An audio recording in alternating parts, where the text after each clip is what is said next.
Hello, Internet, and welcome back to Kayfables. This is episode 2. I am your host, Aaron, and as always, I'm joined by my co-host, Benjamin. How you doing tonight, man? I'm doing great. Penn State just destroyed Auburn.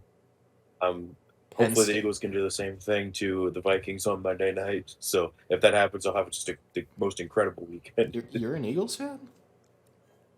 Yeah, didn't you know that? No, you've never talked about it ever. I didn't know you I, were an I Eagles fan. literally always wear an Eagles hat. I But I don't remember you ever wearing an Eagles hat, man. uh, yeah, so it's a Monday night game. So I don't know if I'm going to watch Raw this coming week. I'll probably watch them both. I don't Yeah, know, I but just watched the highlights. I don't really care. yeah. You said you were at some sort of festival today. What was that all about? I was at the Lowville, New York Cream Cheese Festival. You might be asking, "Wow, what a cream cheese festival? What do they do down there?" It's in the name. I ate a lot of fucking cream cheese, like too much cream cheese, for like 5 hours Oh, straight, and now I'm really that fucking tired. sounds pretty interesting. It Did they was. have like deep fried cream cheese or They had deep fried cheesecake on a stick, and you bet your ass that I ate it, and it was what amazing. was it? What? Yeah, okay. I could feel my How far art. is I could feel my arteries clogging with each bite that I took. It's about like an hour drive away from where you and okay? I used to live. That's not too bad.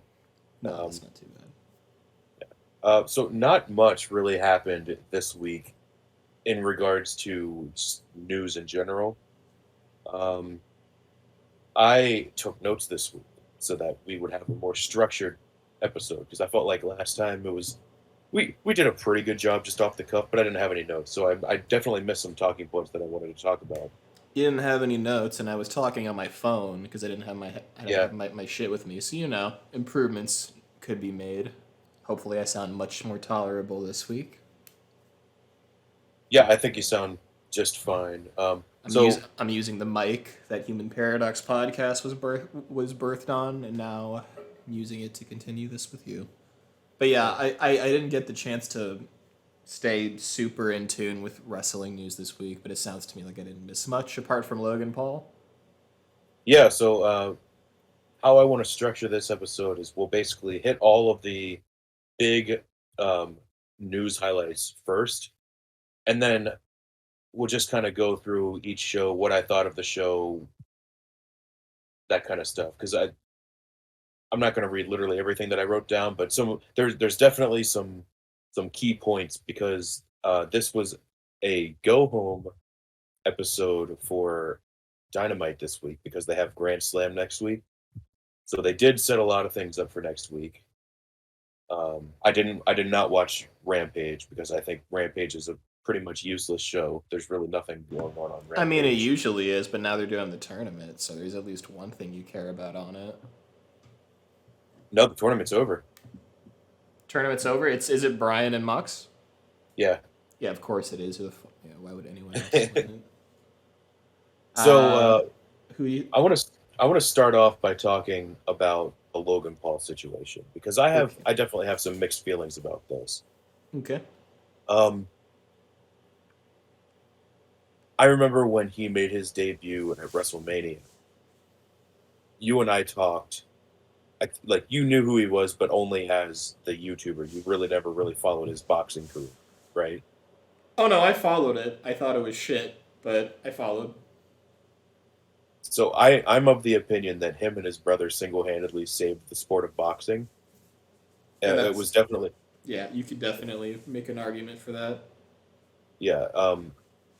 I'm not a huge boxing fan, uh, but I know a big money draw superstar when I see one in the sport, right? So like a couple years back, they had the Mayweather Pacquiao fight, and that did a huge buy rate because that was like the dream match that everybody wanted to see. And then they did the Mayweather McGregor fight, and that was huge because that was one of the first mainstream crossover pay per views that happened. An MMA guy versus a boxer in a boxing. Okay, and then the Paul brothers started like I guess YouTube.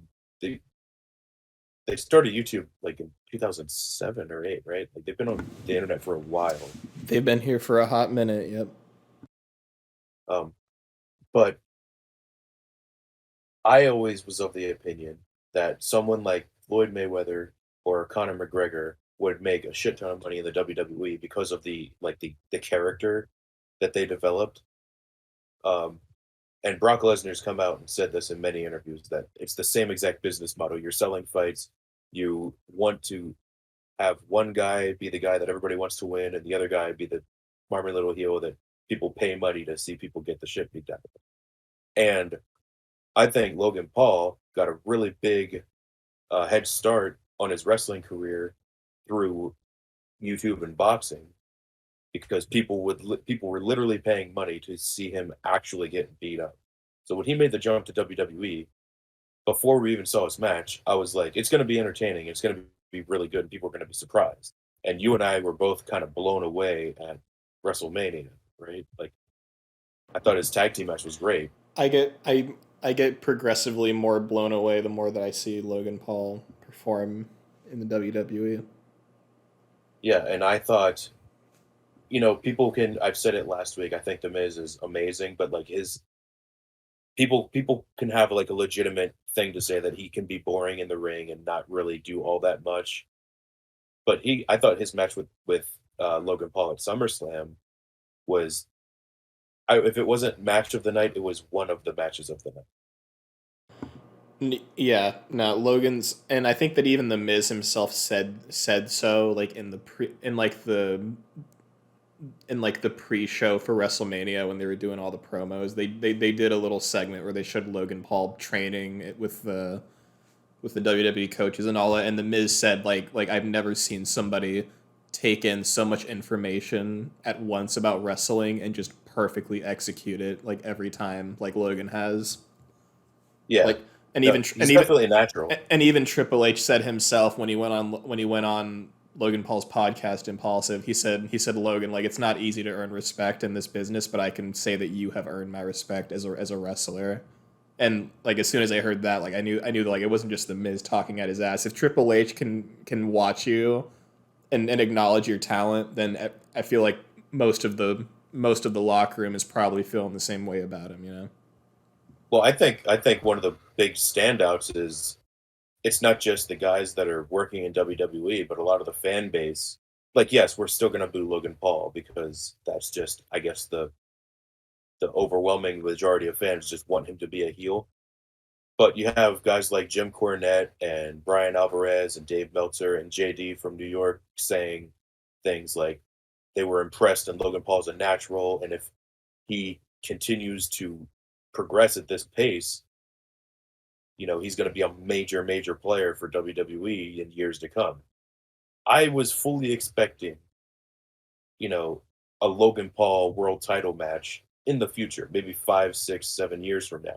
I was not expecting it to be his third match. No, it's absolutely too soon for this match. I would agree. It's Okay. way too soon. Makes no sense for him to be challenging for it right now. Let me tell you what I like about it, and then I'll tell you what I don't like about it. The things that I like about it is he is a lot of people are saying that Roman's title reign was growing stale, and there's a legitimate argument to that. He's faced pretty much everybody that he's defended the title against, other than like Seth Rollins and Cesaro. He's faced twice. Um, whether they were consecutive pay-per-views or like he faced Brock Lesnar at SummerSlam and WrestleMania and Crown Jewel. So a lot of people were saying that his title reign was growing stale. I would argue there's still a couple fresh matches that you can do without doing repeats. Like Bobby Lashley would be one. Seth Rollins is cut like that story's kind of unresolved, so that was another one that they could have done. Well, And there's a difference between like his work being stale and just the reign itself being stale. We all acknowledge that a Lashley match would probably be amazing, but that doesn't change the fact that the reign, like, there's nothing more to do with it. yeah, There's nowhere left for him to go, and a good match isn't going to change that. You know. yeah, that's a good point. And a lot of people were thinking that maybe the Lashley match would be the Crown Jewel main event because the rumor is that Lashley might drop the U.S. title to Seth Rollins on Monday Night Raw, which I think would be actually a pretty cool thing to see. Um, but whether we agree that it's stale or not, um, the Logan Paul thing is definitely something nobody saw coming.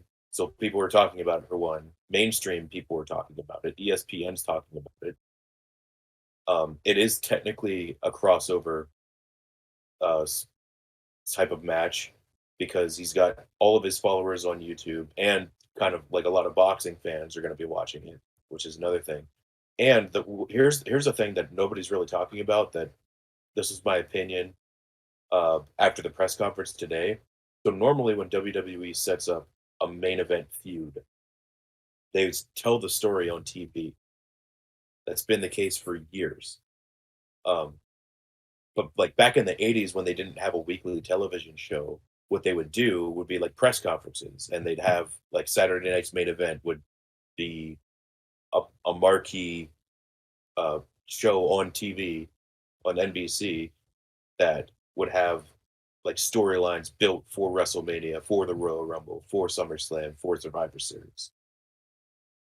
One of the cool things that I thought they did was they teased the match on SmackDown, and then they did the press conference on YouTube, which was free for everybody to watch. So that's not really an issue of like being able to see it. And I looked at the views. There was like a 375,000 people watching it live on YouTube. That's just on YouTube while it was happening. So there's definitely an interest there. Um, and it honestly kind of made it seem like a more sports-based feel, in my opinion. You didn't watch the press conference, did you? I no, I literally just got home and then started recording. I've been out of the house for 8 hours straight. I did not get to watch it. Okay, so basically it was just like any other sports press conference. Not like the media scrum, but like UFC boxing style press conference where they had Michael Cole in the middle and Roman Reigns and the Bloodline was at a table on one side. Roman wasn't sitting at the head of the table, which bugged me. Um, and then on the other side was Triple H and Logan Paul, and they straight up said this is going to be the main event of Crown Jewel, and then they jaw jacked back and forth, and like Logan Paul was dropping some just out of this world bombs on Roman Reigns that I thought were just like, yeah, that's like kind of uncalled for to say. Like he said that he's been in wrestling his entire life, and Roman Reigns is just getting into it. Like he was a football player, but Logan Paul was a wrestler, and like Yeah, he was that's saying all sorts of shit like that. yeah, that sounds like some Logan Paul shit to say. I don't doubt But it for a second. yeah, it was entertaining, and it was something that we haven't seen, something different, and that I can appreciate. And honestly, I was hoping that maybe they would do more stuff like this in the future if they want like a more sports based product. This is actually something that AEW kind of started doing in the beginning of the company's existence because they didn't have a weekly television program. So they had like press conferences like this with Chris Jericho and Cody Rhodes, and they would build matches and feuds like that. And I always thought that was really cool because it's different and you don't really see it in pro wrestling. What do you think about all of that? About what specifically? Which About part like of it? the press conference? Like I haven't heard anybody say that yet. Like Like I thought about what do I the think press about conference was a cool WWE idea. doing a press conference for a fight? I mean, yeah, that's something that you only really see in traditional sports like boxing and stuff. So it definitely, I mean, for one, it puts WWE more in the public eye as opposed to trying to appeal to just the wrestling fans. You know, it's getting itself Yeah, out there, and then yeah, yeah, and it yeah, makes it look more like a sport, which take it, which is a good thing yeah. because Fox Sports and ESPN and NBC Sports Universal can clip the press conference and put that on their show. Yeah, Won't look like wrestling, so people won't turn off. They'll take it more seriously. So I think it would draw more eyes on the sport. definitely, yeah. But Moraes is good. like the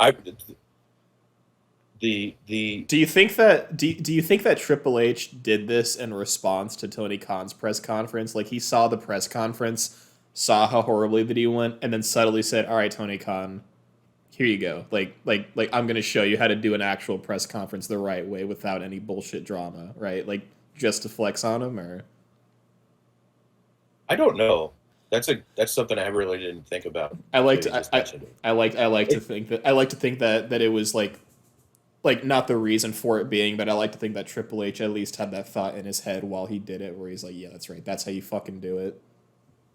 See, I think he did it. And this I person's honestly think and, this is. and this person's barely Go been ahead. here, and he has yeah, like this person's barely been here, and he has better control during a press conference than your fucking face of your company. So I honestly think this was a Logan Paul idea that Triple H heard and was like, "Oh my God, that's something that we haven't ever done, and that's really cool." Because he's a boxer, Yeah, and that's just like how he does. I was thinking, and this was my thoughts going into it until they bleeped out all the f bombs and stuff. I thought that, like, for sure, this was going to be like a non-rated, like the so when Floyd Mayweather and Conor McGregor were selling their boxing match, they had like a tour of press conferences, and it was like f bombs flying all over the place, racist jokes, like not safe for work type talk, and I thought they were going to go full out on this, and they kind of did. The people in the crowd were like saying, "Mama's gonna fuck you up," shit like that. Um, but they bleeped it out. So I thought the press conference was a cool idea. If they would have like made it completely uncensored and they could say whatever the fuck they wanted, I thought that would have made it must see and even cooler. But I don't know that maybe that's something they'll look into doing in the future. But I think this was a Logan Paul decision because he's a boxer. Actually, one of the things that he said is he's this is I think this is the exact quote. He said, I went the distance with Floyd Mayweather, the greatest boxer of all time, and I'm not even a boxer, but I've been wrestling my entire life. And you think that I can't wrestle? You think I can't go toe to toe with, like, I thought there was really clever lines. your mic cut out a little bit in the My end main there. concerns. Oh, Yeah, your yeah. mic's He cut. basically said, yeah, he basically said that that he's not a boxer, but he went the distance with Yeah, Mayweather, but he's been a wrestler his entire life, so he can go to the distance with Roman. yeah, I heard that. Yeah, but um, my main concerns with this are number one, there are a million people in the back in that locker room that deserve this over Logan Paul. I Absolutely. don't even think I don't even think that's really a talking point. There's no need to. Shinsuke, poor Shinsuke is just sitting back there watching his TV, going, "What the fuck, dude?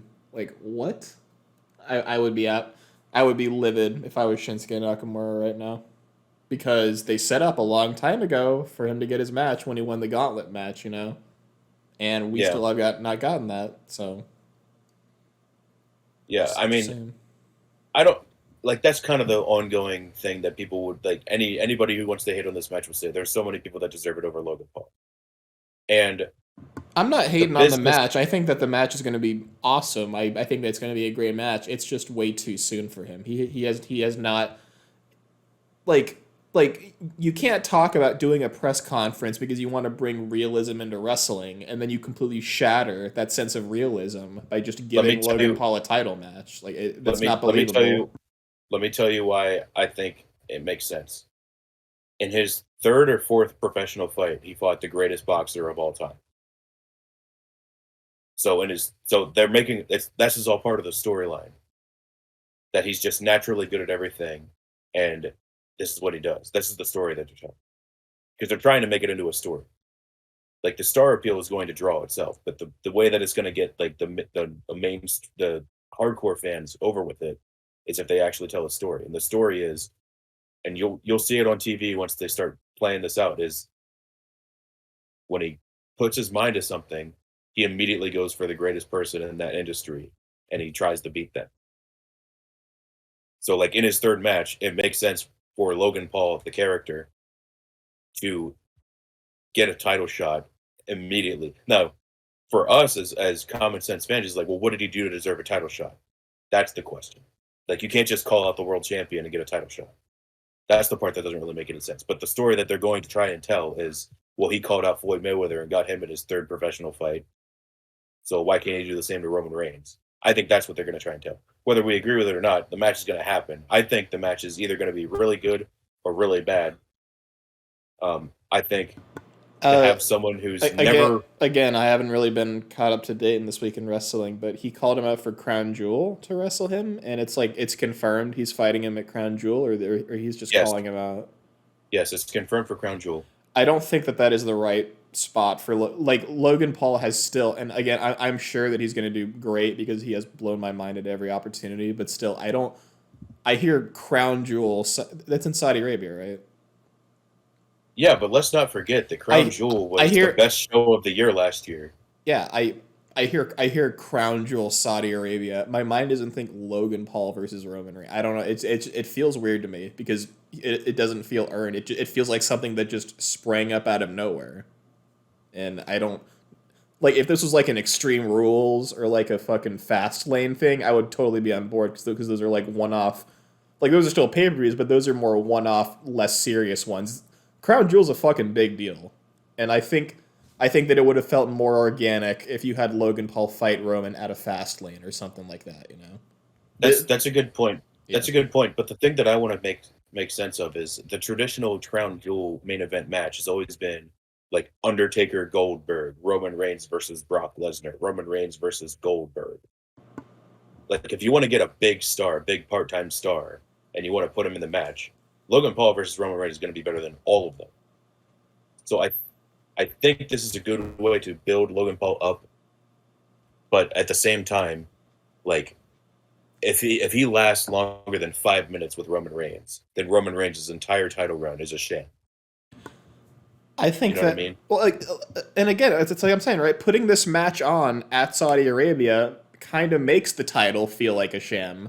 Because if you did it at a fast lane, it's a one-off show. Not many people are going to watch it. It's more of like a jokey side thing. You're doing it at a huge pay-per-view in front of one of the biggest stadiums on the planet, and you have Logan Paul in his third fucking match ever. Like, no matter how good that the match is, it's kind of stupid. It's kind of goofy, right? And it makes the title like it knocks it down a few pegs in my mind subconsciously. Even though I love Logan Paul's in-ring work, it's just the timing of all of this makes the title feel weird. It doesn't feel it's not it's hard for me to explain, but like from a writing perspective, it just feels off. It does not feel cohesive to me.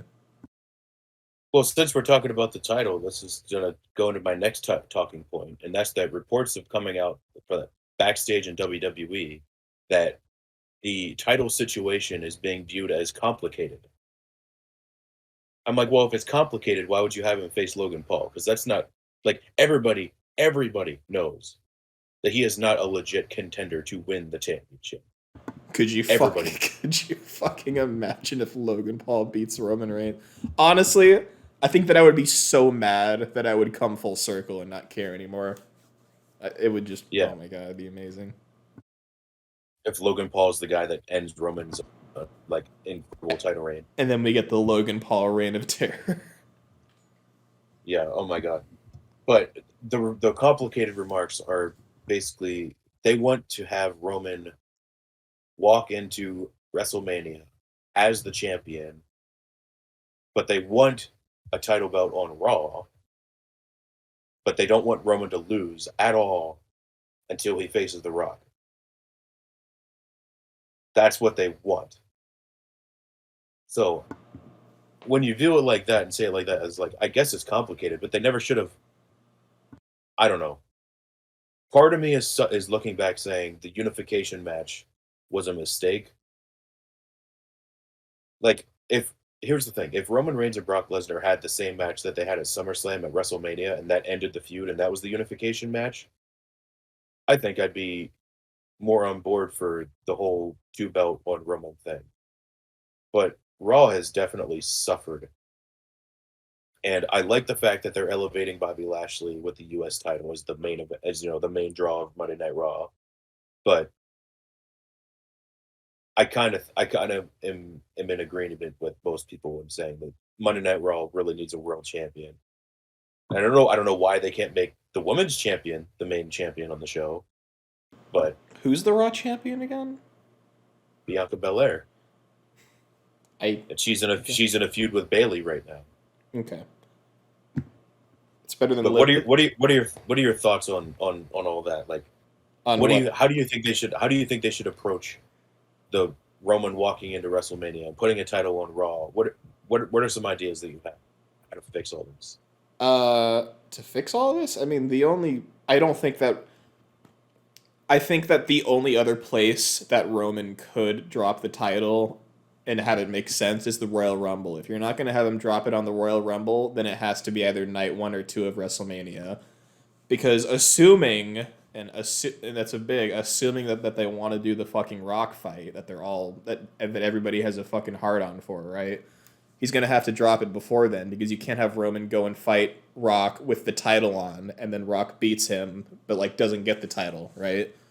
So I think you told me that you think that Roman's gonna main event both nights, right? Like lose to Cody on the first night, or no, he's gonna beat The Rock the first night and then Cody beats him the second night. That's what you said.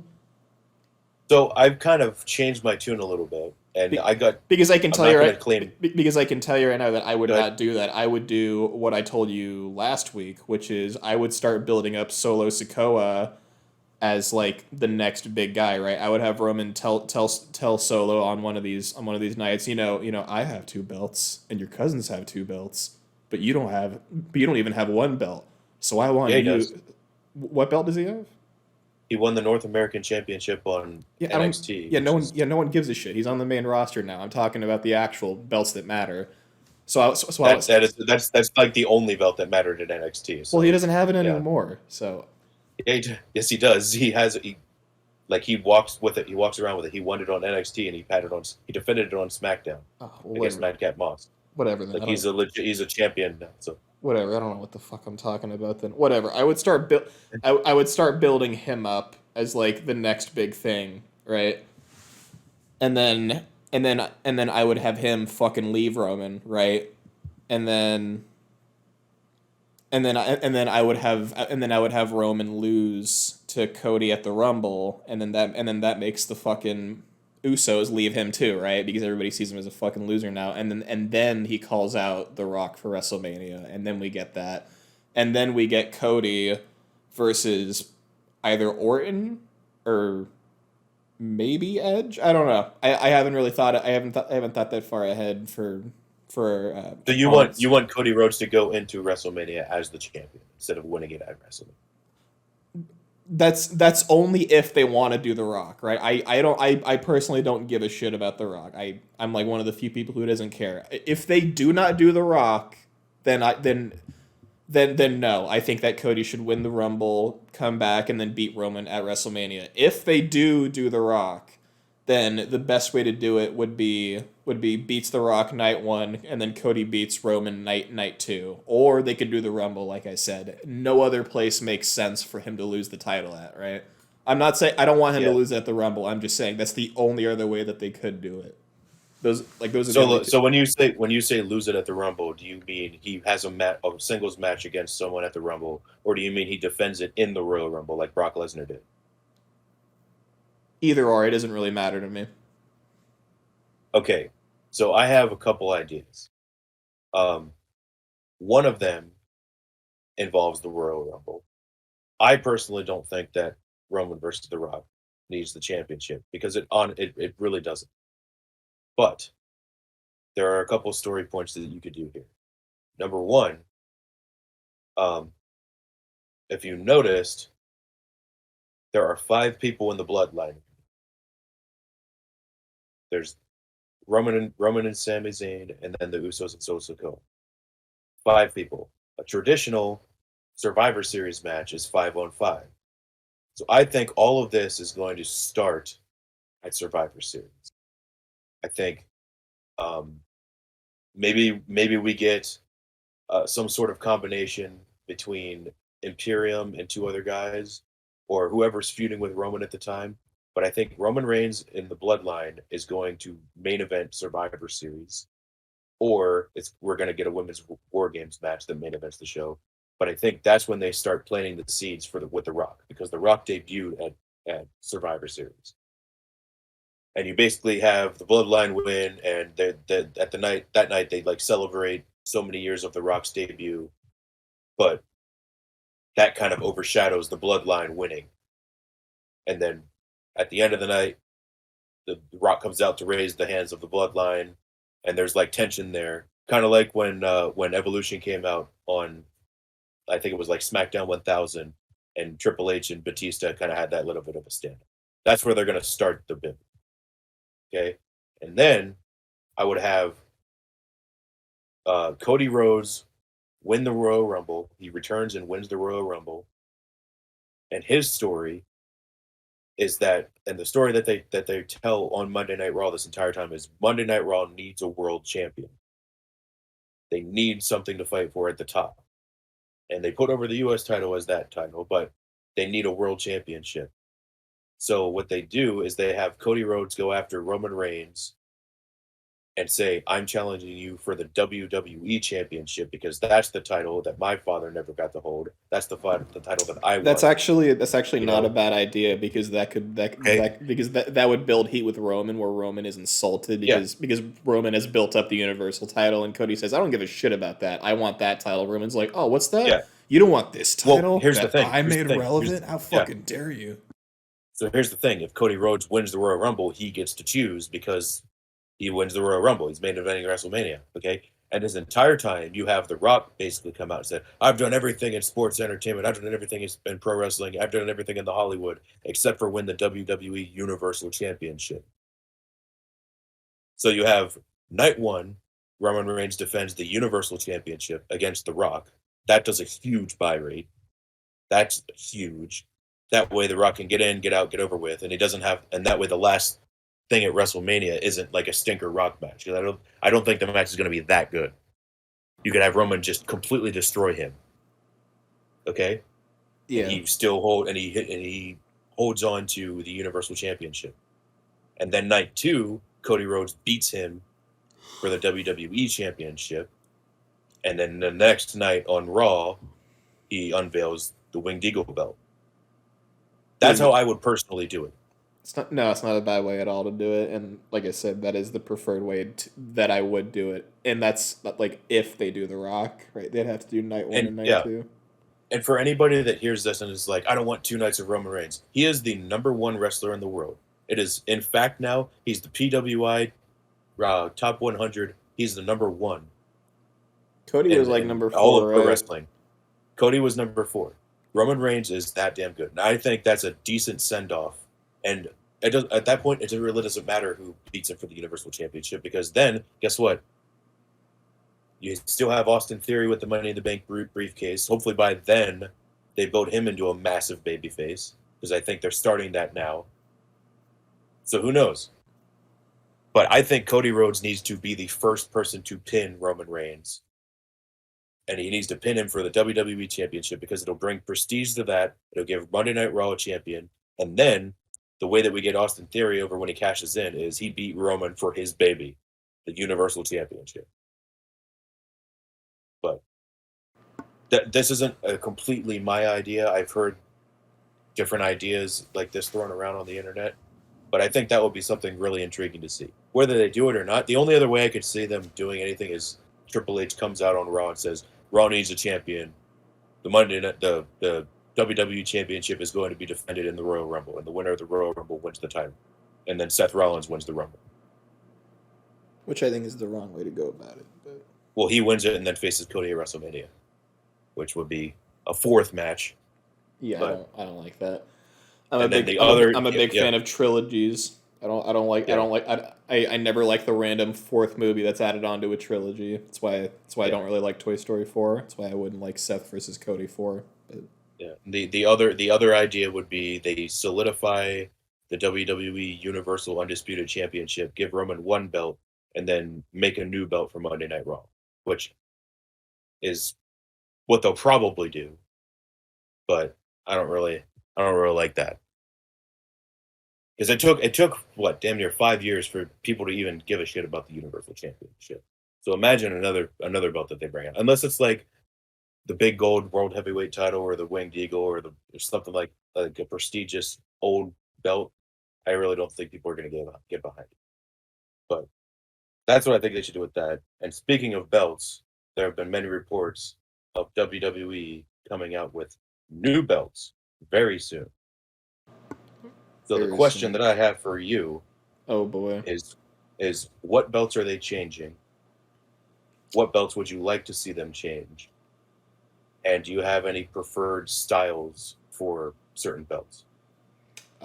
If me and Triple H are on the same mental wavelength that I like to believe that we are, the United States title is the first belt that needs a rehaul because it looks like a fucking toy, and I that's not agree. and that's not even me throwing shade at it. It literally looks like a cheap belt knockoff that I would see at like Goodwill. It does not look like a championship belt. So if Triple H and I are on the same wavelength, that's the first one that I would change, and then I would go about tackling the WWE belts. I would definitely make them more than just a big W on a background because again they look like fucking toys.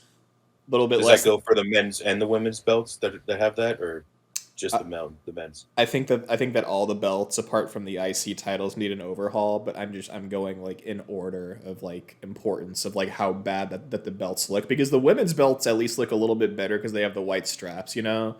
Yeah.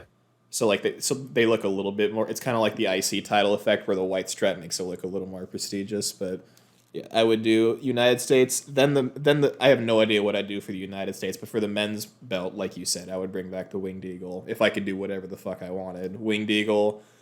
I'd even take back the fucking spinner belt at this point. I don't give a shit. Anything's better than the than what we have now. It's really boring to look at.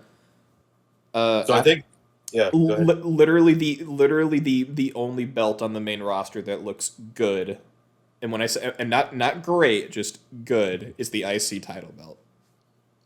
Now, is that because it looks good or because of who's wearing it? No, it looks good. Everybody who has held it looks like a legitimate championship belt. But again, it's not great. It's good. Like it's a 7 out of 10. It's a good looking belt. It's not a 10 out of 10. See, I think that belt looks best on Shinsuke Nakamura because it looks like a New Japan style belt. I don't That's know. just my opinion, I don't know, dude. But The man makes the belt, and Walter looks damn good in that belt right now. so I personally think the only belt that looks good in the entire company right now, because they got rid of the NXT UK title, is actually the North American title. And if you look very closely, you can see that it's the same exact design as the tag team belts, but it's got like a different centerpiece. Yeah, So it's the like that same leather style, strap. yeah, it's got like a big circle, and it looks really cool. I think it's a beautiful belt. But the belts that I would change are all of them, every single one of them. I think I would too. I was just listing them in order of worst to like there's least yeah, bad. there's been leaks of the new tags titles, kind of. There, it's not confirmed, but it's basically the same belts that they have now, but with a black strap, which looks better. But I still think that's kind of lazy. I think they should just get a whole complete new overhaul. Yeah, Um, I don't know what they would do, but then again, that's not my fucking job. I'm not a graphics designer. I'm a fan, and I'm pointing out that it looks like shit. So hire somebody to make it look better. I think the U.S. title should go along the same routes as the IWGP U.S. title. I think that is a really good looking belt. You've seen that one before, right? That I have. And that's a much better Yeah. looking belt, but then again, anything is better than what they put on. I feel so bad for Lashley because, like, even as dominant as he is, I do not look at that belt and think championship. I look at that belt and I think McDonald's Happy Meal toy. It looks so dumb. Yeah, I think that belt definitely needs to change. I think honestly, they should just bring back the old IC title and never change it ever again No, because that was the best looking belt. The old IC title is gorgeous. The white one, yeah. Yeah. Um, as far as the world titles go, I would bring back the World Heavyweight Championship, the big gold belt, and I would bring back the Winged Eagle. And they could be an updated version of it, but I think that's definitely going to be something that they do. And as far as Triple H is concerned, like I know Triple H loves cruiserweight wrestling, so I wouldn't be surprised if The cruiserweight belt looked what pretty good. I yeah, I thought it wouldn't be looked so really good. yeah, I wouldn't be surprised if what they do is they unify the IC and US title and then bring back the cruiserweight. But I think so a version of the women's tag team titles, but on like black straps with a little bit of gold in it. I think that would look really cool for the men's tag team titles because I think I don't think those belts look bad at all. The men's tag team? No, the women's tag team title. I think they actually Oh, look kind of cool. I would make them a little bit bigger. They seem kind of small, but other than Yeah, that, yeah, like the actual designs on them aren't too bad. yeah, and obviously with the Winged Eagle, they would have to make that a little bit bigger. But I think that's the most gorgeous belt in the history of professional wrestling. If I'm being honest. Um, I'd have to look at my AEW belt that I have, but because I really like the look of that belt. But yeah, so I'd agree with my that. top three, up to my top five would be Winged Eagle, World Heavyweight Title, AEW title, IWGP World Heavyweight Title, and then the Intercontinental title. Yeah. Um, but yeah, no, we'll see when these new belts come out. Hopefully they come out soon, and hopefully they come out and there's actually like reasoning and storyline behind it on TV. And for God's sakes, get rid of the fucking Velcro. Get rid of it. Nothing makes a champion look like nothing makes a champion look like a bigger phony than when they take the belt off and you audibly hear it rip. Yeah, Or when you have Shayna Baszler coming out and she does her little jumpy thing, or Brock Lesnar comes out and he does his little jumpy thing at the top of the and the at and the the ramp, and, and the and the belt falls off. yeah. I remember I always thought it was funny when like you get this badass fucking Bobby Lashley like Titantron bum bum bum bum entrance, and then he walks out, fireworks, gets in the ring, and then you just hear as he rips the shit off and Yeah. hands it to the ref. It's so good. What do you think of Bobby Lashley's new entrance?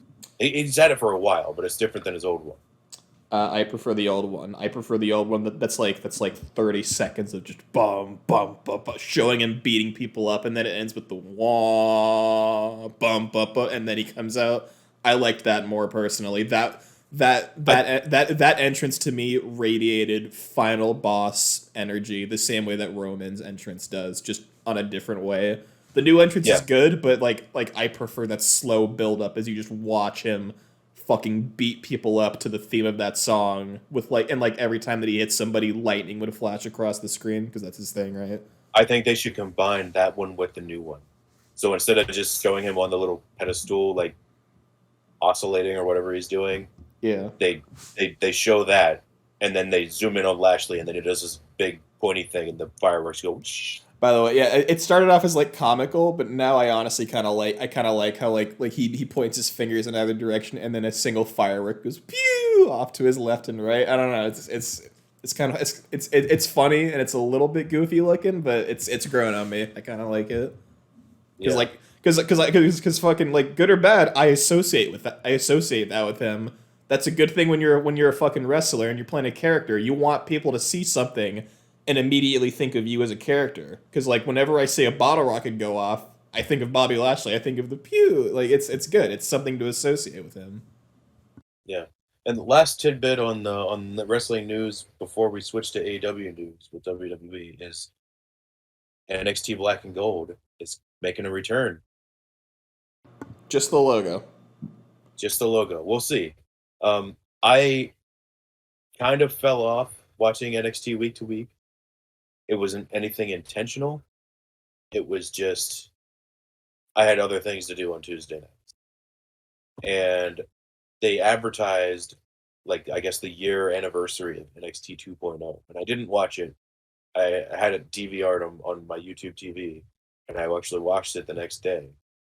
And the show itself, I thought was pretty shit, but at the end they did like this promo package with Shawn Michaels narrating it, and then they showed the new logo. It said "We are NXT," and they got rid of the 2.0. Because Um, because why the I fuck did it need it in the first place?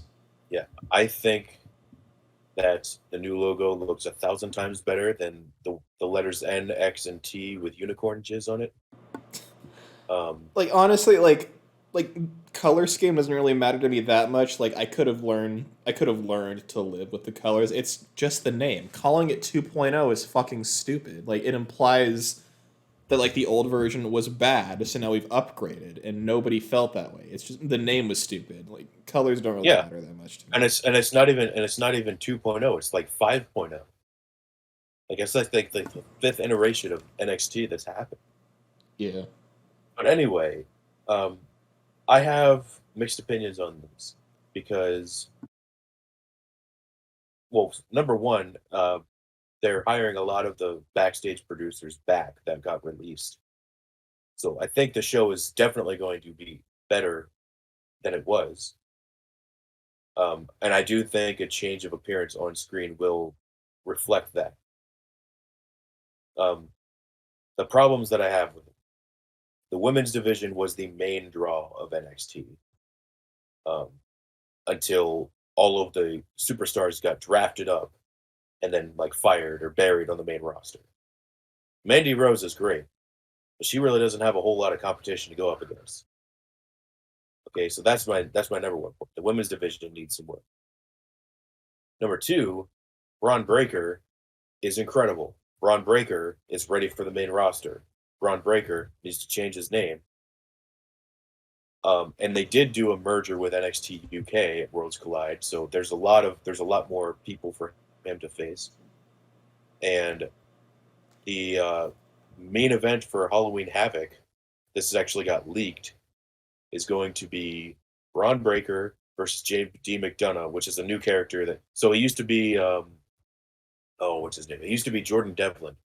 So he used to be the cruiserweight champion. He's really really good, but they changed his name to J.D. McDonough for some reason. And basically his gimmick is he likes pain He likes and pain. and he always gets like he like eats a blood capsule in every single one of his matches and smiles.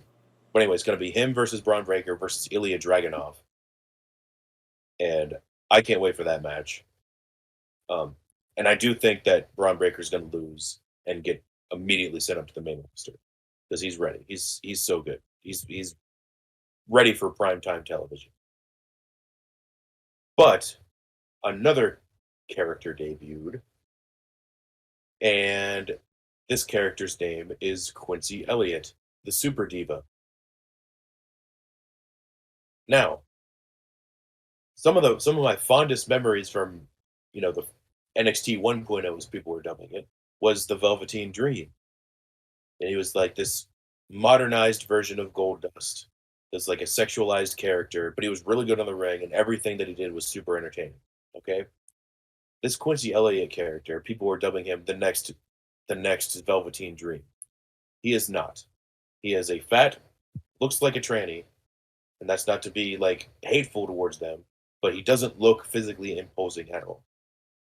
Right? Nyla Rose is a transgender wrestler. I think she's pretty damn good, and she looks Thunder Rosa? What are you talking not about? no, not Thunder Rosa, not Thunder, Nyla Rose. Okay, yeah, Sorry for that. I was gonna say Nyla Rosa. Rose. What the fuck? This is news to me.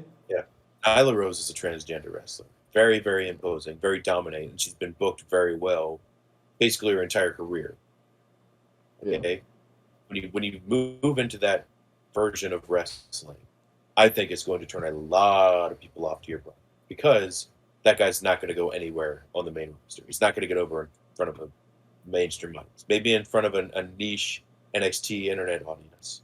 Maybe in front of a niche AEW audience, but it won't get over in a WWE mainstream audience because people don't like politics in wrestling. They don't like wrestling politics, and they don't like it when people bring politics into wrestling. Case in point, when CM Punk was wearing all of those abortion shirts, people got pissed. Yeah. It's because like it's the same reason as in film, right? Like my day is stressful enough as it is. I want to go watch a movie so I can forget about the real world, and then the movie starts shoving in real world shit, and it pisses me off. The same goes for wrestling. I've had a long day at work. I've heard a lot of dumb shit on the news. I just want to zone out and watch people beat each other up and with cool stories. And then the real world is getting shoved in your fucking face. It defeats the whole purpose of it. So yeah, they're Yeah. getting mad, rightfully so. So I'm gonna give it a chance because I give everything a chance. Okay. I gave Sunny Kiss a chance, and he proved me right. I think Sunny Kiss sucks. Okay. I gave Joe Gacy a chance. Joe Gacy was that character that was basically he was like the snowflake passive, you know, the modern day liberal safe space kind of character. And Yeah. I gave it a chance, and his character was it was WWE making fun of those people, but he's so charismatic and so Yeah. good that he got it over. And I like Joe Gacy a lot. Yeah, I don't, I Okay, don't, so I don't give a shit if you're transgender, gay, whatever. I don't care what the fuck you neither are. do I. All that I give a shit about is are you a good wrestler? Can you cut a good promo? Do you know how to tell a compelling story? It's all I give a shit about. I don't care. You know what I mean? I really don't. I just want a good show. That's all that I've wanted for the last 3 fucking years is a good show. And instead, like all of my wrestling shows are plagued by real world drama that fucking creeps in at every turn. Yeah, and I watched his first match. And so they did like a promo package for this guy on TV a couple times. And I was like, well, let's see where this goes. Because you could only see his face. And he was wearing like a Bratz shirt. I'm like, well, let's see where this goes. And then they had his first match. And there's like the guy's overweight and completely out of shape. And not like Top Dollar looks like he's out of shape. But he's actually in pretty good shape and very good and very um I'm not gonna say very good in the ring, but very surprising for what he can do that you wouldn't think he'd be able to like he could do a tope suicida. Okay, this Quincy Elliott guy just looks completely out of shape, not legit at all. It's more along the lines of like Viscera, Big Daddy V, Like than like and like the Big fu- Show. like fucking Eddie Kingston out of shape or like what do you mean? No, like worse, like way worse. Eddie Kingston doesn't look like he's in bad shape. He just has like a dad bod, you know. So that's what I'm saying. Yeah, so does Top Dollar. He looks like an NFL lineman, which he was. So, but I wasn't impressed. He could barely do anything in the ring. The fans loved him, but I feel like the fans at NXT tapings are people that are getting paid to be there. So I don't know. We'll see where it goes. I think NXT definitely has a bright future. It is not, I repeat, it is not going to be what it used to be until they start signing more independent wrestlers and more people come back. But I tell you what I do like about it is they're doing a lot more cross promotion between NXT, Raw, and SmackDown. Case in point, Solo Sikoa is the NXT North American champion and he's on SmackDown. So he's going to be wrestling multiple times a week. A lot of people are going to get to see more of him, which is good. And I think it's going to be a fast track process to get him over on the main roster, even though he was already over in NXT. But that's all the WWE big news that I have that came out this week. Um, on to AEW news. So Oh CM Punk boy, he officially got suspended. We as don't know he for how long. as he rightfully should have. But question is, would he still be suspended? Wait, wait. I'm sorry. I thought that he was so it was public that he was taking 9 months off due to the injury, for right? the for the injury. Yes. And you're saying that they like officially came out and said that regardless of that he would have been suspended anyways. No, so they suspended everybody who was involved, and Okay. then it was announced that the people who were backstage trying to break up the fight got unsuspended, and then it was reported that CM Punk got suspended. Okay. Good. Yeah. Yeah. Yeah. We don't As he know. rightfully should have been. We don't know for how long. I'm of the opinion that if CM Punk wouldn't have gotten injured, I don't think Tony Khan would have took the title off of him at all. That's just my thinking process towards this entire thing. He seems like he's, you know, that CM Punk is his favorite, and he'll do literally anything for him, including piss off his executive vice presidents of the company. Um, but we talked in droves on CM Punk last week, so if you didn't hear that, go back and listen to it. We gave our full thoughts and opinions, but I just wanted to My come out and mic, say my mic CM Punk was has really officially bad been. for that episode. So brief rundown. I was fucking livid at CM Punk, and I said that I don't know if I'll even consider him like one of my favorites anymore after he comes back from this. But yeah, it's my thoughts on it. Okay. More other news is Malachi Black has officially been released conditionally by AEW. I don't. We didn't talk about that last We week, did we we? did, we did. We did. Yeah, Okay. we Well, did. that came out. It's official release, but it's conditional. But AEW is still using the House of Black gimmick in the name. So whether he's just gone and they released him conditionally so he can do whatever he needs to do and then come back. Maybe he'll come back. Maybe he goes back to WWE. We don't know how long any no compete clause is.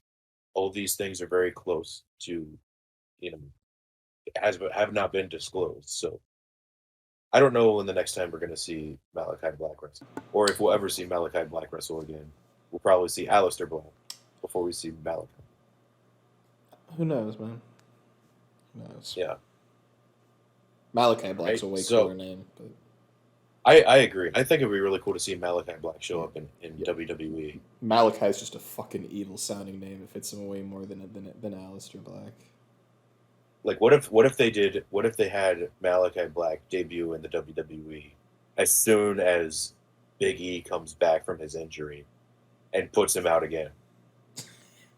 Because remember the first thing that they did, like right before he got released from WWE, they were they teased the Big E Aleister Black feud with the Dark Father character.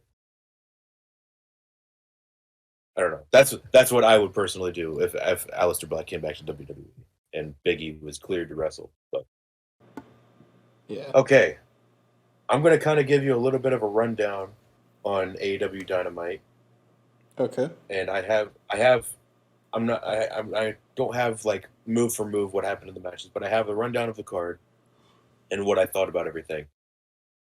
Okay. Um, so the first match on Dynamite this week was uh, the semifinals of the Tournament of Champions, and it was John Moxley versus Sammy Guevara. Um, and this match actually created a little bit of internet beef. I don't know if it's work. It's definitely like a work, but um, at the end of the match, Ty Mello and Anna Jay basically came down to try and cause the distraction, and Ty Mello got into the ring and kicked John Moxley in the balls. And Renee, John Moxley's wife, got on Twitter and was like livid about this. I thought that was kind of funny. But That's overall, definitely a yeah, work, but yeah. Overall, I thought the match was really good. Um, and there was something different that I noticed about this. And I don't know if it's because maybe AEW is listening to Jim Cornette more. Maybe it's because Pat Buck is a backstage producer. But remember a while back, I basically said that a lot of John Moxley's offense looks fake. yeah. Well, this match was very well produced to the point where every time that Moxley threw a strike, the camera was at a different angle, so it looked good. And it reminded me a lot of his WWE days when everybody thought he was great because you didn't see. I just think that for the longest time um, they've been shooting all of these matches the wrong way, and the same goes for Sammy Guevara. This match was very well produced and hit both guys' weaknesses. Very good ring psychology, and John Moxley wins in the end. I was kind of hoping. I'm not gonna lie. I was kind of hoping to see Sammy Guevara get a title shot. Just because it's something different. And I feel really bad that John Moxley is still there. Like he was about to go on vacation for like a month or whatever. And then the CM Punk drama happened. So he came back to wrestle at Grand Slam. But No, I feel really bad for the guy. Absolutely. yeah. Right after this match, MJF came in and he cut a promo. And during this promo, he basically cut a shoot promo on John Moxley about, you know, he's not the same guy that wrestled him a couple years ago. He had like this presidential gimmick, and he said he's not the same guy anymore. And John Moxley's the same guy. He drowns his problems with alcohol, and he had to go to rehab to get cleaned up. It was a very shoot promo, and I think this is going to be like the thing going forward for MJF, is he just says shit that people don't think he should be allowed to say. Um, but anyway, this promo was the focal point of this promo wasn't necessarily MJF. It was him debuting a new faction, and that faction is called the Firm. with Stokely Hathaway as the leader. The Okay, so firm. So the Pinnacle's just gone now. the Pinnacle's gone. It's the Firm. Okay, and it's a really cool concept for a stable, in my opinion. Okay, so the Firm is made up of all of the guys that um, were wearing the masks and cost. Um, they basically debuted it all out and won MJF that poker chip in the ladder match. So it's, let me see if I can get this right. It's W. Morrissey, who is the former Big Cass, um, the Ass Boys, so Austin and Colton Gunn, Lee Moriarty, and no, is it Lee Moriarty? I can't remember if it's Lee Moriarty. I don't have their names written down. And then um, Ethan Page. Okay, I thought this was one of the best segments on AEW television because the concept of the stable is they're like a stable on retainer. So if MJF needs them at all, they'll be there. If they don't, then they'll go their separate ways. Okay. And he literally went down, introduced every single person in the stable, and everybody has a goal. And they clearly said what everybody's goal is. Okay, so um Big Cass, I'm gonna call him Big Cass because I think W Morrissey is a stupid name. For Big Cass, he just wants to show up and do whatever the fuck he wants. And he wasn't able to do that in WWE, and he wasn't able to do that in Impact, but he can do that here. Okay, and for Lee Moriarty, they want to make him a star. It's about time he should be a star, is what they said. And they want to have him go after the Ring of Honor Pure title, which is now won by Daniel Garcia. For the Gun Club, they want to be tag team champions, and they want to get out of the shadow of their dad. And they got so many boos during this segment. And then for All Ego Ethan Page, he wants to win the All Atlantic Championship and represent Canada. So not only did this segment give some reasoning behind the All Atlantic Championship, but it kind of gave every single person a motive. It gave the stable a reason for being on TV, and it gave a reason for them winning the match for MJF. Did you see um any of the like online clips of this? No, I have not been following AEW very much outside of the world title. Okay, so like from what I described, is that like intriguing or appealing to you at all? Semi.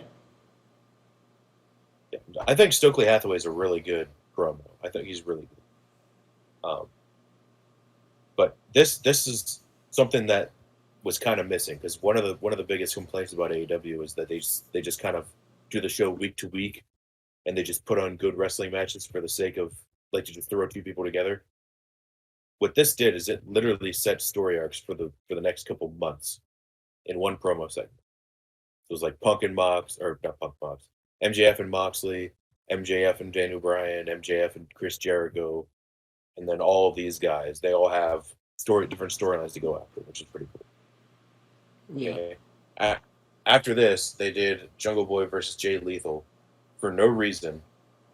Um, both guys couldn't lose the match, um, and Lethal tapped out. So, is Tony Khan just like completely bored of Jay Lethal now, or I I I think he really deserves hope so not. much better. I really hope not. Yeah, I think he deserves so much better, and I'm really sad that he signed with AEW and not WWE. To be honest, I can't even imagine the type of shit that he like. Can you imagine like a Jay Lethal, Bobby Lashley program for the U.S. title? I If MVP was still Bobby Lashley's mouthpiece, that would be so great. I absolutely can imagine. Yeah. Okay, so after this was they did like a segment with Powerhouse Hobbs, and he had like a squash match, and he just killed a guy with one move, and it was really cool. And then Ricky Starks came out. We're getting a rematch at Grand Slam. So, yeah. Then after this, They did the Lucha Brothers versus Swerve in Our Glory for the tag team title. The Lucha Brothers are the trios champions. And I don't know why they did this match. Like, this makes zero sense to me. So, if next week is your biggest show of the year, like stadium wise, and the main draw for that, let's be honest, the main draw for that show right now is the Acclaimed versus Swerve in Our Glory. Why would you have a title defense the week before? And why would you have the title defense against people who are already champions in your company? Also, tag team champions. Like, I don't think it makes any sense to me. And the Lucha Brothers lost. So now the trios champions aren't that good, I guess. And Swerve and Keith Lee are about to lose the tag titles next week. So I guess I don't know why they did this. I thought this was so stupid. It was just that hotshot booking thing. AEW's got a real problem with hotshot booking. It doesn't feel like any of their storylines have more than like 5 months of planning, or like more than 5 months of content planned for them. So a lot of times they just kind of end abruptly. Yeah, I mean the match itself was awesome. It was only like 10 minutes, but during the match, not Excalibur, all these guys that wear masks, Penta hit a Canadian destroyer on Keith Lee. And if you haven't seen the clip of it, go look it up on YouTube. It is insane. Oh, I have. It's been pushed everywhere. I thought that was awesome. Yeah, it's Keith Lee. He's insane. Yeah, and if if the rematch is going to be anywhere near as good as the first one, then Swerve in Our Glory versus the Acclaimed is going to be so good. I thought that was the best match of all that, and that was a sleeper hit because nobody really thought that match was going to be as good as it was. But that was like your classic wrestling match that people get over. It's like the fans were really involved in the match. Okay, after this was the women's segment, and nobody cares. Nobody cares about this at all. I got up and went and brushed my teeth and didn't even watch the match. Toni Storm is the interim women's champion, and they're already treating her like she's an afterthought. They're treating Athena like she's an afterthought. Britt Baker's the only star, and Jade Cargill is the only real champion in this company.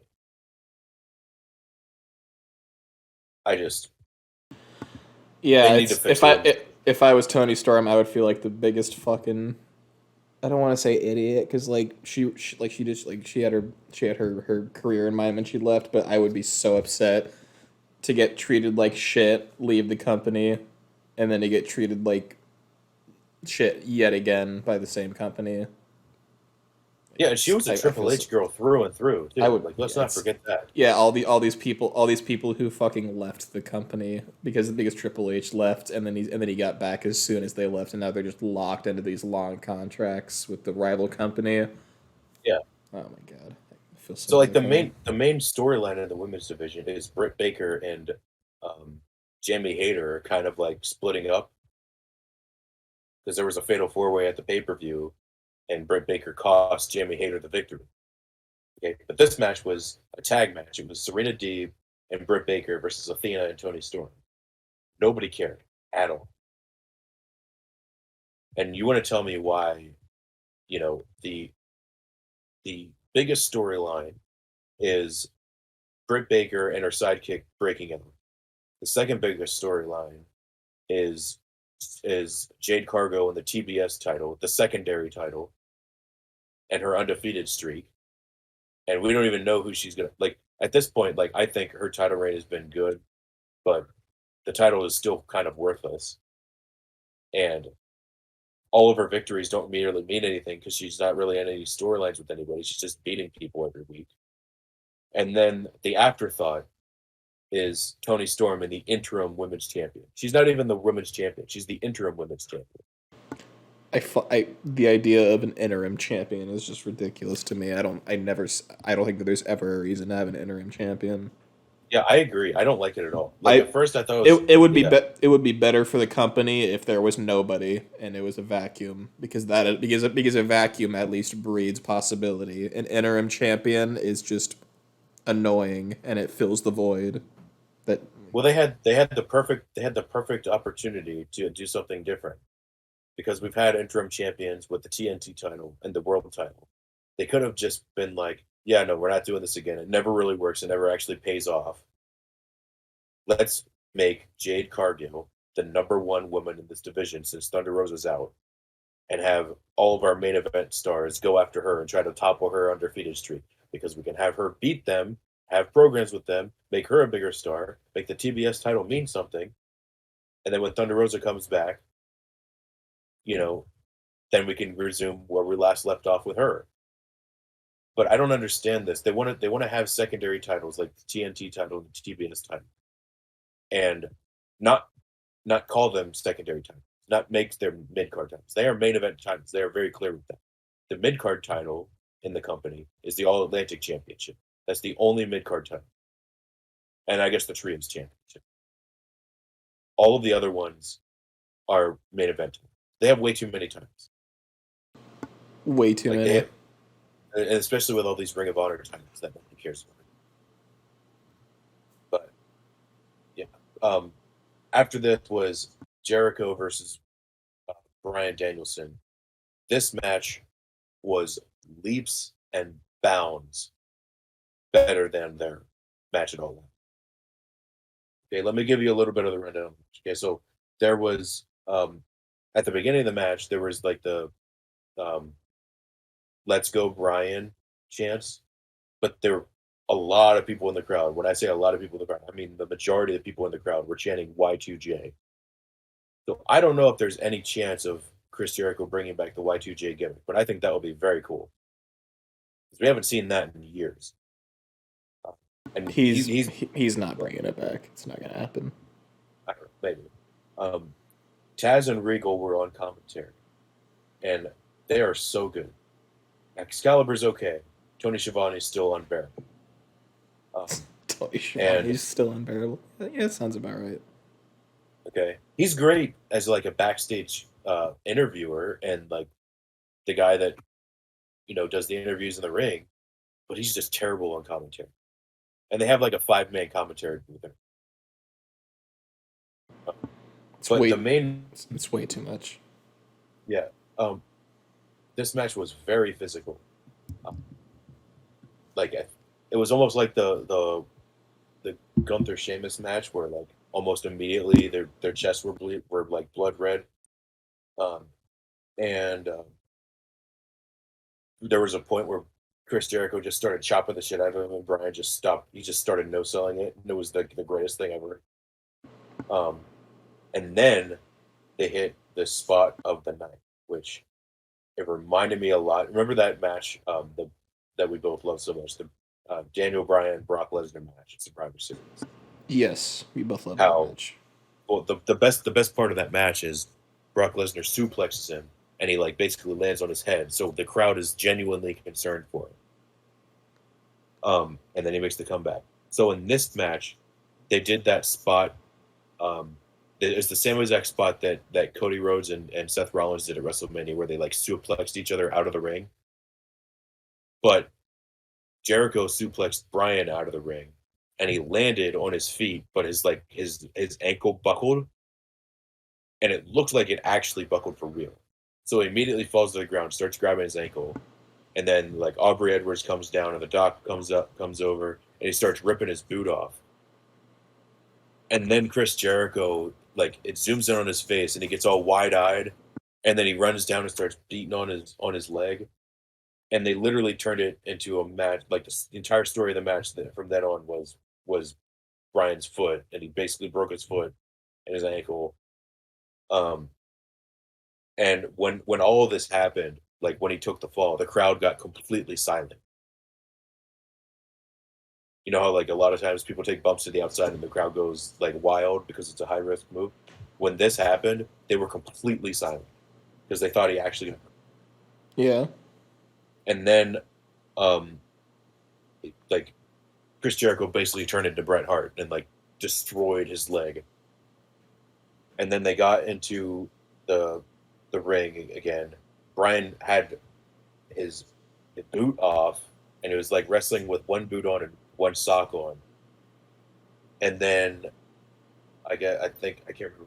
I think Chris Jericho tried to put him in the walls of Jericho, and then he reversed it into the label lock and made Chris Jericho tap out. He was like hooking him by the nose and yanking up. It was a really good match.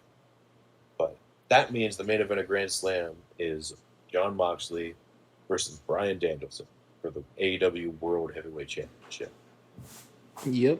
Who do you think is going to win? Bryan Danielson. It's not even a question in my mind. I agree. It's literally not a competition. It would be ridiculous for John to win again and then not get to go on his break. Yeah, I mean, I think it depends on how long the championship reign is for. I don't think it's going to be long. I think it might be like a month. But the problem with that is within the course of like a month or two, you've had four different people hold the belt. And that doesn't do any good for the prestige of the belt. So like if Brian wins and then MJF like cashes in his chip and beats Brian for the belt at Grand Slam, I don't know. They're in a really tough spot. I think CM Punk really fucked this company. So I think you mentioned it last week. Whenever he inevitably returns, if he doesn't get fired, there is zero chance he comes back as a babyface. He just can't. No. People are. It wouldn't even be like it would be embarrassing if he tried to get people to like him after coming back, because everybody like everybody in that locker room probably fucking hates his guts right now. And if a lot of the AEW fans are thinking like I am, like they're not very happy with him either. Like it's literally the only option for him. Yeah, and the other thing I wanted to mention is like MJF is still playing up the heel, like still the same old MJF heel character, but he's getting cheered. He's getting the biggest babyface reaction in the entire company. That's Like fucking nuts to me. like he's a bigger babyface than Jungle Boy, which is crazy. And there's an update on that. So the Jungle Boy Christian Cage program is going to get put on hiatus. At the pay-per-view, Luchasaurus officially turned heel on Jungle Boy. But the reason they did that is because Christian Cage is like actually injured, and I think he had to go away to get surgery or something. So I feel bad for Jungle Boy because he was part of the hottest angle of the entire year, in my opinion. And I think Christian Cage is so underrated. Honestly, if I'm being perfectly transparent with this, I think MJF is one of the greatest promos of all time. But I think Christian Cage is a better wrestling I think heel that promo. I think that he's the current best promo in the world right now. Christian? No. You said that about fucking MJF when you made that statement. MJF is great, but I think MJF is at a point where he needs to turn babyface. Christian, like, here's the difference between the two. And I've made this comparison with MJF and The Miz. People don't actually despise and hate MJF. They boo him because it's the cool thing to do. And now they don't even do that. They just cheer for him now. Because when he cuts shoot style promos and he's mostly right about everything, and the fans see right through him. Okay? With The Miz and Christian Cage, they do their job. They actually get boos and they get real heat. That's why I don't agree with people when they say MJF is the best heel in the business. I think The Miz is the best heel in the business, and I think Christian's probably 2, and then MJF would be 3. Because they actually I don't agree with that at all. I think that you're making a statement that's based on recent information, because CM Punk has been fucking killing the company for the last 3 months at this point. So literally nothing that MJF does is going to make him seem heelish compared to that. You know what? That's a fair thing to say. I didn't even Yeah, realize. yeah. Had CM Punk stayed the course and been the babyface that he was supposed to be, you would agree with me that MJF's the greatest heel in the world. But the person that he was fighting against became a fucking narcissist and just made everything all about him. And he put his entire company on hold for 3 months. So obviously people are going to be cheering MJF because he's doing his fucking job. He's getting out there I and he's think doing what he's supposed to do, right? let me say this And as the and total package. and Go and ahead. keep in mind that MJF got really screwed over because nobody was talking about him after what's the name of it? All Out. Yeah, Yeah, nobody gave a shit that he returned to All Out. Everybody was talking about Punk, and we didn't get a chance to appreciate his return. The people who were cheering for him, yeah, they probably felt bad for him, right? I think that I'll it's say I'll I say think I this. think that I'll it's say too this. soon and that the circumstances are too weird to just say that MJF is automatically not the best heel in the world because people are cheering him now after a shitty event happened. I'll say this as the total package. MJF is the best in the world, but purely from a wrestling heel standpoint, I like the Miz a lot, and I think the Miz is entertaining, and I think people boo the Miz because he actually gets heat. And the same thing with Christian Cage. But you're right, I am being a little bit more recency biased towards that. But let's be honest, Christian Cage as a heel and MJF as a heel haven't been on the same show. So when one was gone, one was the top heel. And I'm not going to say that I like the Christian Cage stuff more than the MJF stuff, but it was really refreshing because MJF we all know is like the blue chip prospect. He's going to be great. People have always like kind of underestimated Christian and said he was second fiddle to Edge, which is kind of true. But I don't know. That's just I'm being emotional about this and not actually thinking. So you're right. Um, anyway, on to SmackDown. I'm not going to go over the whole show, but I'm going to go over certain things that I liked about the show. Okay. Um, so it started off with the Logan Paul uh, thing. Like he cut a promo promoting the press conference. We already talked about that at the beginning of the show, so we're gonna go on to the next thing. Um, Ricochet and Sami Zayn had a match, and it was very, very good. And PWG was actually mentioned by Michael Cole, which blows my mind. He actually said the words "Pro Wrestling Gorilla," and that's the first time that these two guys wrestled was at PWG. And and being in 2020 after or Never 2022, never would have happened under Vince. Never. yeah.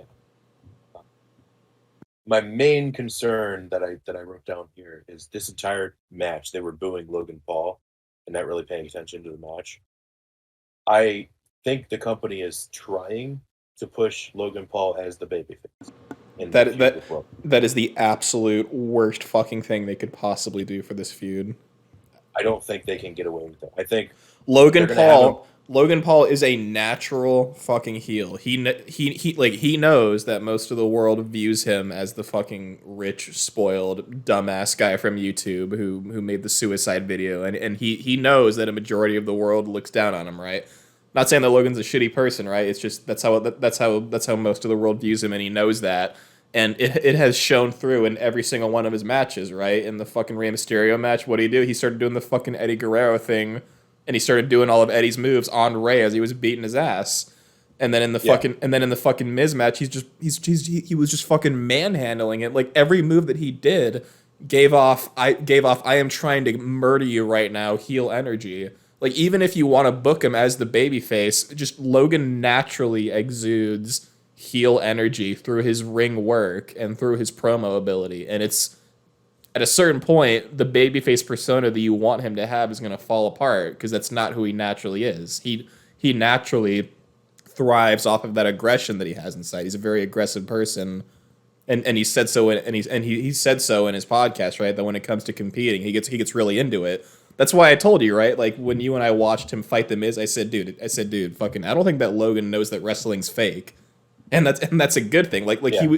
He was like throughout the match he was getting progressively more and more angry because he's a competitive person, and that made his moves more fucking believable because he wanted to do better. He wanted to make it seem like he was winning, even though it's fucking fake, right? He's losing in the match. He's getting pissed off because he wants to win. At a certain point he forgets that it's fake, and his moves become more aggressive. They become more heelish, and I think that it would be better for them to exploit that and build off that and make him the heel for this. Personally, I think that it's the wrong move to make him a babyface. I agree. You know what I just thought of, just what you were talking about, that being a heel and everything. We were just talking about MJ. So like the thing that he's talking about on TV right now is the bargaining war of 2024. What if they're trying to like build up Logan Paul to be like WWE's version of MJF, but he's like way more popular and can draw more people, so that in 2024 they won't have to pay MJF as much money, and MJF will probably resign with AEW. I think It's an option. Eh? given a year, give him a year, 2 years, 3 years. I think he can be as good, if not better, than MJ in every capacity. He's still I really green. I would He's agree. still really green. I would absolutely agree with that. Yeah, he's bigger. He's got a way bigger fan base, Yeah. and he's Do you remember that? already a bigger draw. Do you remember that Al Snow video that you sent me where he was talking about the best wrestling match that he ever saw? Where there was that one like autistic wrestler who just didn't know that wrestling was fake, and like Yeah, that Dewey. Yeah, yeah, that made the match so much more engaging. Literally every Logan Paul match feels like that, where I know that he knows that it's fake, but like he just can't help but get really into it and believe that it's real, and that makes all of his shit way better. MJF's the best promo in the world. He's the best heel in the world, in my opinion. His in-ring works ability, but he doesn't have that aggression that Logan has. So if Logan maintains that and then works on everything to build him up to MJF levels, then yeah, I would agree with you. But he's still got a lot of work to do. oh yeah. Um, so I don't know if you saw this. So this was the next thing that happened. Was there was like a they're bringing back the black and white carrying cross promos from NXT, and he cut like a cryptic promo on Drew McIntyre with Scarlett, and it was awesome. So if you haven't seen this, definitely go watch that on YouTube if you get the chance. I cannot wait for Karrion Cross versus Drew McIntyre. Pretty sure it's going to happen in Philly at Extreme Rules. So I don't know. I might go to that. I think that when he does finally walk out there to do a match, I think that he should bring that fucking helmet with him that like he had before, but not wear it. He's holding it, place it down like in front of the ring, and then he just fucking stomps on it and like destroys it before he actually gets into the ring. I think that would be a really big fuck you. He should do the Cody Rhodes thing with the sledgehammer to the throne. Exactly, but like Yeah. just not even no, he doesn't need a sledgehammer. He just fucking stomps on the helmet and it just shatters or whatever the hell. Like I think that would be an awesome visual. Yeah, I can't wait for this match. This is honestly probably the match that I'm looking forward to the most in the coming months. And then after this was the Braun Strowman Maximum Male Models. Let's talk about these guys, Yeah. all three of these guys for a second. Okay, so we'll talk about Braun Strowman a little bit. During this segment, Max Dupree teased the LA Knight character making a return. I can't wait for that. I love LA Knight. You know that. You love him too. Yeah. I kind of, I gotta admit, I kind of like the Maximum Male Models. I don't think that MMM is a bad faction at all, but I don't think that I don't think LA Knight should be in it. No, yeah, no. If you want to keep Massey and Mansoir and Maxi Dupree in it, that's totally fine. I like how Triple H has been using them, where they're not like a main stable. They're more of like a jokey off-brand thing that has little segments on the TV, right? Like they're not wasting 15 minutes of the audience's time doing a fucking runway shoot. They're doing little 5-minute vignettes, and that's perfect for them. But that's a wasted role for LA Knight. LA Knight deserves more than that. Yeah. Man, I can't wait to see who the MMM fight in Saudi Arabia, because you know they're going to have a match because Mansoor is from Saudi Arabia. So yeah. Who would they fight? You think it's another 3-man faction? I have no idea. Or I guess Probably a tag team. Yeah, I was gonna say because it's assuming that LA Knight didn't go with them. Yeah, I don't know, but I like the little things that they changed. So like Mansoor is awesome. Of We all course. know that. Mace was good, but he had a stupid name and a stupid gimmick. You know who else is fucking awesome is Mustafa Ali, and I want to see more of him. I want to see more of him really soon. Triple H, if you're listening to this off-brand podcast with like 3 subscribers, I want to see more of Mustafa Ali. Make it happen, please. Yeah, like I agree. But the little adjustments that they made to like their in-ring style, like when they tag out instead of like tagging, you know how like the Viking Raiders they do like the The elbow they do strike. they do they do like the Bash Brothers thing where they Yeah, I know. and then yeah and then like Hit Row they smack the back of the hands with like the hand signal. The Maximum Male models like they touch their fingertips and go boop. It is the greatest thing I've ever seen. And Yeah, then like I I think they've embraced the gimmick to the point where they remind me a they're little bit of they Breezango, a little bit. yeah they want to get it over, and I think given enough time they can get it over. It's just No, I think it's when a, Vince was I think it's a good name. I really do. MMM. I don't think it's bad at all. It's just like I said, the way that it was presented, where the crowd was dead fucking silent because they had to sit through 10 minutes of a runway show, as opposed to this cute little vignette that people can watch while half the audience goes to the bathroom. Right? It makes a big difference the way that you present it. yeah, and it's like under Vince they were literally not presented at all. They were just teased the entire time. Then Triple H actually had him come out and wrestle, and I actually liked him. So we'll see where the storyline goes on this. I think they're gonna have like Mason Mansoor turn on Max Dupree, and that's how he brings back the Ellie Knight character. I have no idea what the storyline would be. I don't give a shit. I just find the idea of Judgment Day feuding with MMM to be hilarious, and I would love to see that Oh my happen. And some, god. I like I can just imagine them in the ring right now. Like Judgment Day is cutting this fucking vitriolic, like hate filled promo about them, and then MMM is just sitting in the corner, just dumb as fuck, has no idea what they're talking about. I don't know. I don't know how they would do it. I don't know where it would go. I think it would be funny though. Dude, outside of Kevin Owens, Judgment Day is the best thing in on Monday Night Raw. Yeah. That is a statement right there. 2 months ago, can you imagine uttering those words? That MMM's That the you best thing on Raw. I no, don't. no, that the Judgment Oh, Day is the best thing on Raw. and I can't say that I did think I would say that. No. Wow, how things have changed. Um, but anyway, the MMM get completely murdered by Braun Strowman, and that was hilarious.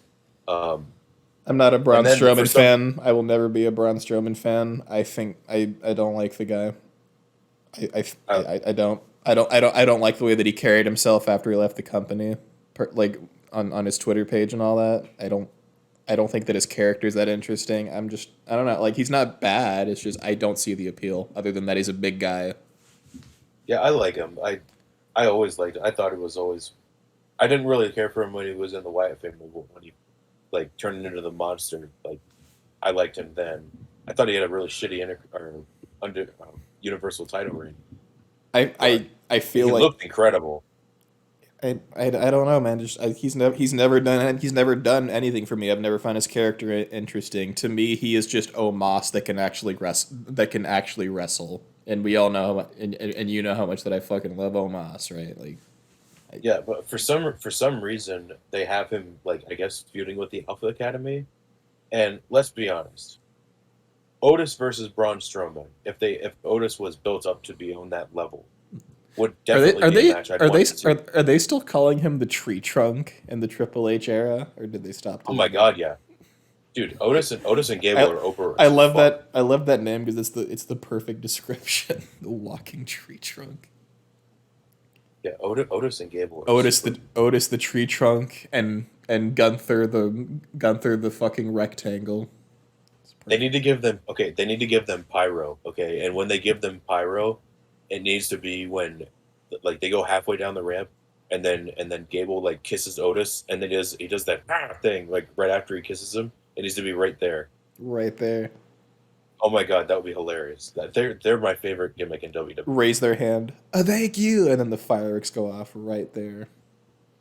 I honestly I started doing the thank you thing at work, Thank and you. nobody understood it. They just thought I was being really charismatic about how I said thank you. Thank you. But I don't know. I don't know why they're feuding with Braun Strowman. Like these guys should be taking on the Usos right now, but it's whatever. It's whatever. Um, yeah. Oh, So multiple times during the show, they tease the unrest between Jey Uso and Sami Zayn, and Solo Sikoa. Sami Zayn is so fucking good. Are you like monitoring all of his fucking Twitter posts or like every time No, that should I be? who is Roman like the famous descendant of the fucking Samoan wrestler? Alpha and Sika, Yeah, whatever. It's Alpha some Wild Son and Moen. I don't remember, but some ancestor of Roman who was a famous wrestler made a post talking about how proud that he was of his like grandchildren or whatever, and then like Sammy tagged himself in that and like retweeted it and Oh, I did see that. Yeah, yeah, he was like yeah. yeah, he's like yeah, you know, and like you know, you could also say that I'm kind of like the grandson that like you never had or whatever. Like he keeps on tagging himself in all this shit, and it's hilarious every time I Did see you it. see that? I Did you fucking see that one I post? Did I've you see that one post of that? There's like a picture of Roman and the Usos when they're like teenagers, and then no like they photoshopped a teenage Sami Zayn in the teenage. picture too, I and f- like where Solo Sikoa is sitting, like they photoshopped Sami Zayn into it, and it's great. Sami Zayn is going to go down as one of the greatest wrestlers of all time 10 years from now purely for the fact that he not only was good at but like fucking excelled at every single character that he was ever handed. Literally everything. This and But anyway, yeah, I love the character that he has here of just like trying so hard to fit in with like the cool kid jocks at school, and like they know that he's not on their level, so they just fucking pick on him and bully him, but like he's never gonna point it out. Yeah, I love it. I think it's awesome. so you like Breaking Bad just as much as I do. You like it slightly more than me. I think. Breaking Bad. I yeah, Right. I think that they are 1000% basing the characters for everybody in the bloodline on like the cartel guys from Breaking Bad. What cartel Like Jay guys? like Jay Uso is Tuco. I think Solo Sikoa is one of those twins that just kill people. They were literally called the twins. Yeah. Yeah. Um Jimmy Uso is like the nice one from Better Call Saul. I can't remember what the Nacho. yeah. Nacho Vargas. Yep. And then Roman is probably Gus. Gus makes a lot of sense because he's very soft spoken and yeah. And then Sami Zayn is Walter. Sammy's a Walter. He just wants to be a cartel Walter member. White. So. But don't you see it? Like you I see do the not. comparisons, right? I do not believe that we are anything alike, Mister White. It's funny because like I can see Roman telling Zayn that. Where No, it's I'm like, no. I think Roman Reigns is more. No, Roman Reigns is Hector Salamanca okay, because Jimmy Uso will literally do anything for him. yeah, Like and he's got a very fast, quick temper. Solo Sikoa is being built as the killer of the bloodline. and You know what I then mean? Like yeah, I no, think that's where they're 1000% getting their inspiration from the characters from that. They have to it's be. funny that you bring that up too because spoiler alert for the show, but Nacho kind of betrays Tuco a little bit, so maybe Jimmy does Ooh. that. Who knows? Yeah, I don't know, but I that's every week I see, and especially when they had the grills in their teeth a while back. yeah, I just love the way that they talk. I love doing a fucking Usos voice and just saying random shit when I'm home alone. It's so funny to do. Yeah. So Solo Sikoa defended his North American title instead of having the entire bloodline come up. And he only brought Sami Zayn out, and Jey Uso was not happy. He was really pissed. So they're starting to tell that story.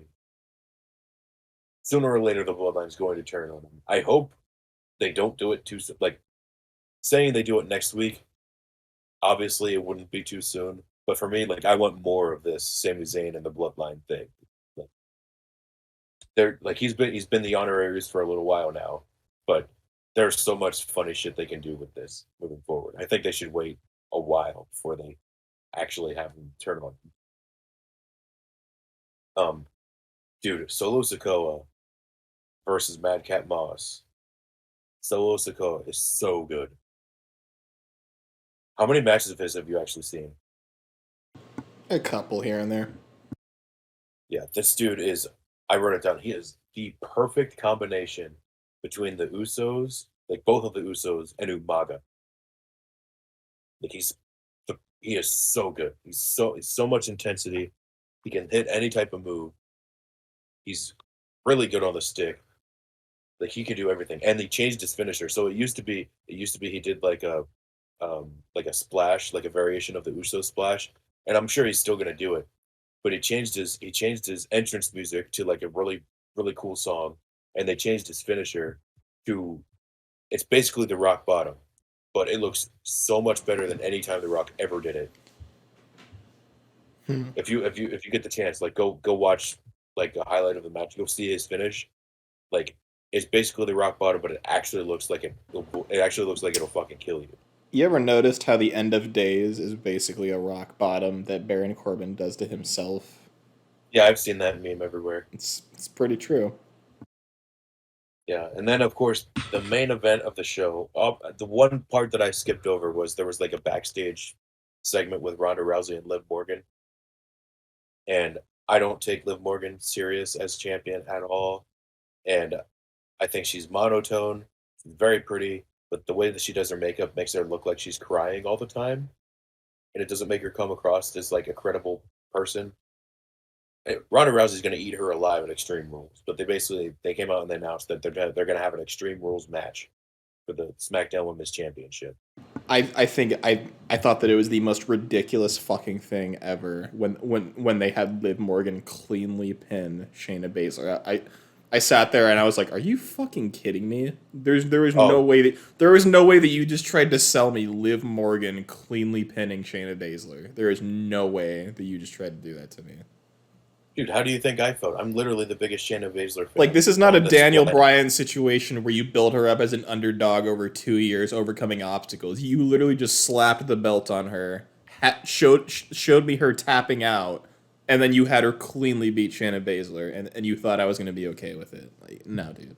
Yeah, we'll see where they go with that. I think they're going to do like I'm more interested in Shayna Baszler versus Ronda Rousey than a Shayna Baszler versus Liv Morgan, but we'll see where they go with that. And then we're going to talk about the main event because I thought this was awesome.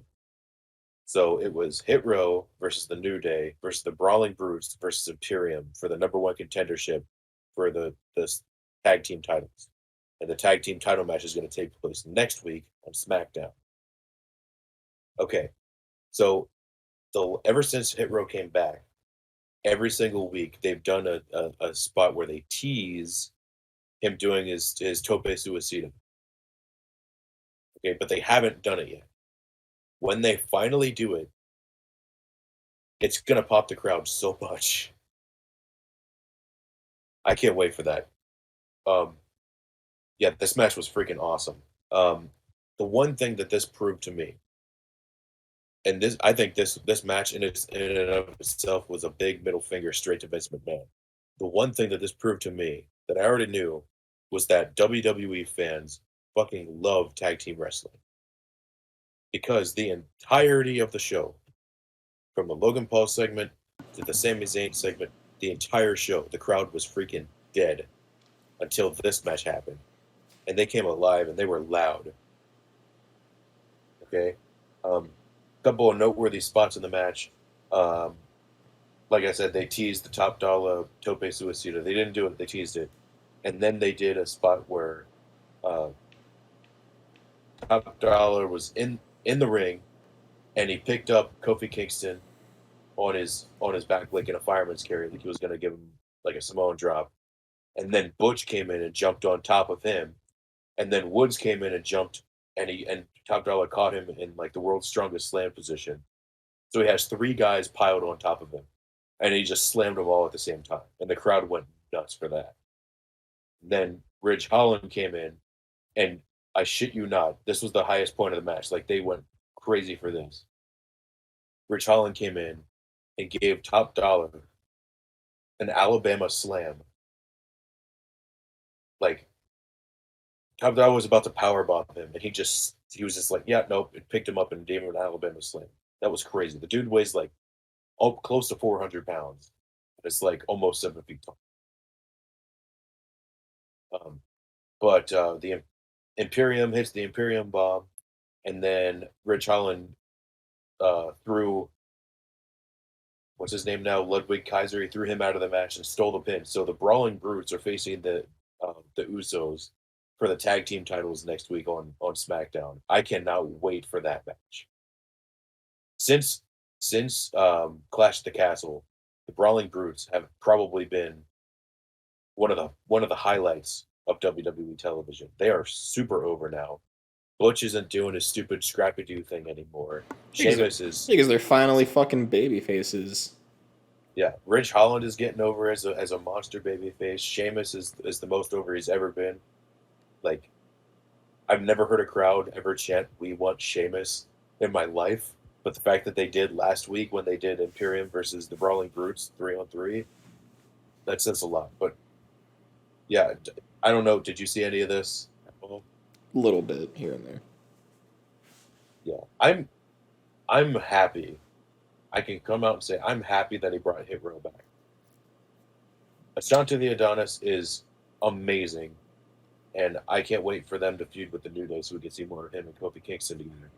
But Top Dollar, I'm not gonna lie, I thought this guy sucked for the longest time, but then I realized he does his moves and then pops the crowd, and the moves that he does do are very impressive for a guy his size to do. And like I said, whenever he finally dives out of the ring, it's gonna be it's gonna be one of those like top 10 moments of 2022. But what's your idea of what do you think you're gonna see between the Usos and the Brawling Brutes next week? What do I think I'm gonna see between them? Yeah, I I think haven't. Imperium's gonna screw them out of the titles, but That would probably be the smart decision, but I really don't know. I I have very high hopes for the tag team division moving forward. Uh, yeah. Especially because there's one championship now. So um, anyway, that's all the notes that I have. A couple of key things to look for in the next coming days is I guess how uh, there's a big match coming up on Monday Night Raw between Bobby Lashley and Seth Rollins. Who do you think wins that match for the U.S. title? Who do I think wins it? Seth. Who do I think should win? Bobby. I think Seth Rollins is going to win, and that's going to be like his thank you of that's going to be like his reward for doing the best work of his career. Yeah.